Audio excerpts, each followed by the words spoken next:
Opening night. Let's take a look. December 22nd on TNT. Kevin Durant finally making his official Nets debut, gets to face his former team, the Warriors, followed by ring night here in LA.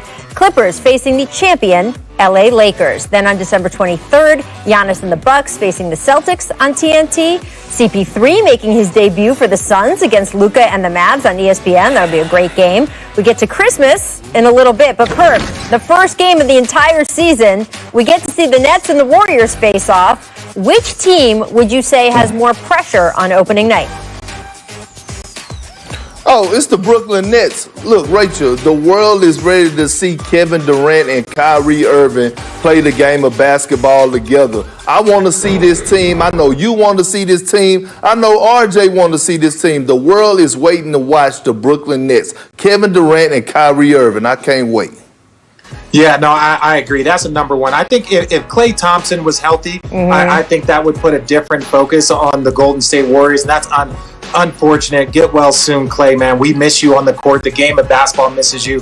But you know, we also get Kevin Durant back. And that's what everybody has been talking about for a year. Understand, this man was in the conversation as the best basketball player on the planet. And this wasn't the, great stretch by Kawhi. Is he the best player? No, this is Kevin Durant doing it for year after year after year and winning championships with the Golden State Warriors. So I really, truly believe that the Nets, they have to prove that all of that chemistry we saw with the Clippers, they were loaded. They had a bench. They had a marquee coaching staff. They had two superstars. They had the reigning finals MVP, and they were up 3-1 and lost to a Denver Nuggets team. So it doesn't matter how loaded the Brooklyn Nets are, they have to put it all together, and that's going to fall on Kyrie and Kevin Durant. Look, I feel like I've been seeing previews for this team. It's like with when the Marvel movies started coming out and they kept teasing, like, there's going to be an Avengers movie. They're all going to team up, we promise. And it was at the end of every movie, and you're like, get to it already.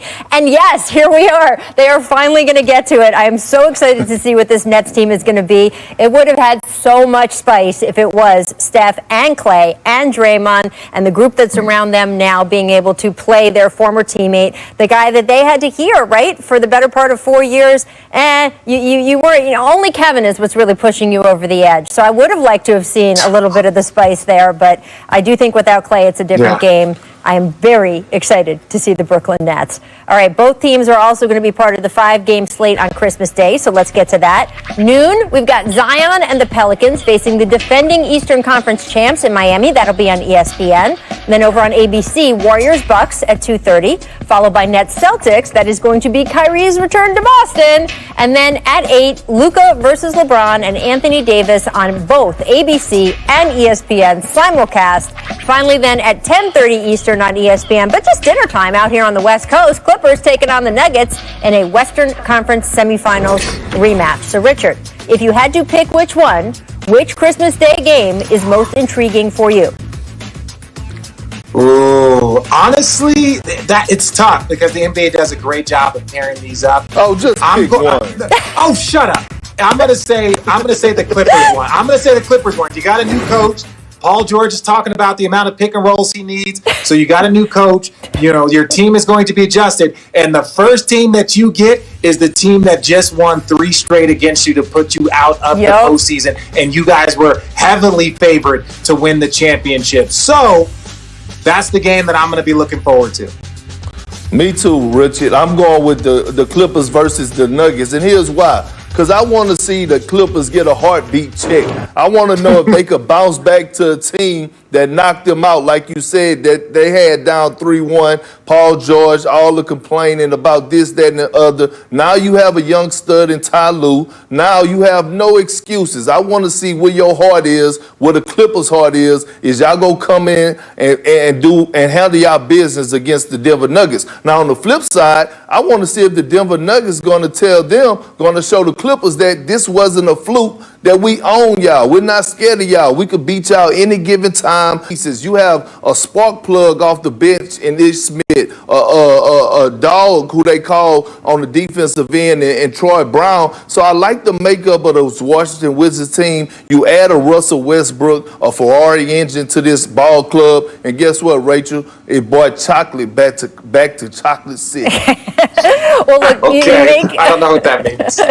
I do. I'm from D.C. Perk, I got you. Look, No, I know. you make a good point, Perk, about Russell Westbrook being a known quantity, right? Like, we know what his faults are. We know what his strengths are. We know what his injury issues are. John Wall is such an unknown quality. So for the Wizards, having that known quality in Russell Westbrook, that partnership with Scottie Brooks, I think really is going to be a strength for them. And for whatever reason, the John Wall-Bradley Beal partnership, which has never worked great, isn't apparently something they want to continue with all the reporting about Wall asking for a trade. So even if you just got rid of a possibly contentious situation, that is a good thing. For Houston, this is a huge gamble because we have no idea what John Wall is going to be. John Wall, frankly, doesn't know what John Wall is going to be. The injury history of guards in particular, coming back from Achilles injuries, is not good, so he will have to buck that. I do think for John Wall, it is a good change of scenery, the weight of everything that happened with him in D.C. If he came out this season and, let's say, really played healthy and like his own self, he would be having to battle the expectations of not just this season, but the weight of his entire history with the team. And this way, he has a fresh start as well. So good for John Wall, good for the Wizards. I don't know yet if it's going to be good for the Houston Rockets. I will say, and we're watching this right now, this Dear D.C. letter from Wall. He was such a force in the Washington community, and I'm from that area. You guys know this. I do want to take just a second and commend the fact that he put himself out there over and over and over again over the last decade, whether it was recently for voting rights and civil rights issues, childhood hunger, low-income housing. He has done so much for the city of D.C. that I know there are a lot of people there who are giving him a salute on the way out, and they'll see what happens with Russ now. All right, guys, I want to switch over to our coast, the West Coast here. Yesterday, the Lakers and LeBron James agreeing to a 2-year extension. You heard Woj mention it, $85 million. It will keep him in the purple and gold through 2023. And as I did discuss with Woj, AD and the Lakers, full 5-year max extension, keeping him with the franchise until 2025. So, Perk, how many more titles can the Lakers win with this duo? Because LeBron is on 4 now, and you know who's at 5 and 6, respectively. Just saying. Right. And look, to be honest, I see the Lakers winning at least 2 titles, Rachel. And here's why. Yes, because of LeBron James and Anthony Davis, but I want to mention Rob Pelinka. He has done a great job in this offseason. He went out in free agency and did his thing. I mean, he went out like the Lakers lost the championship. He went out like the Clippers should have did in the offseason.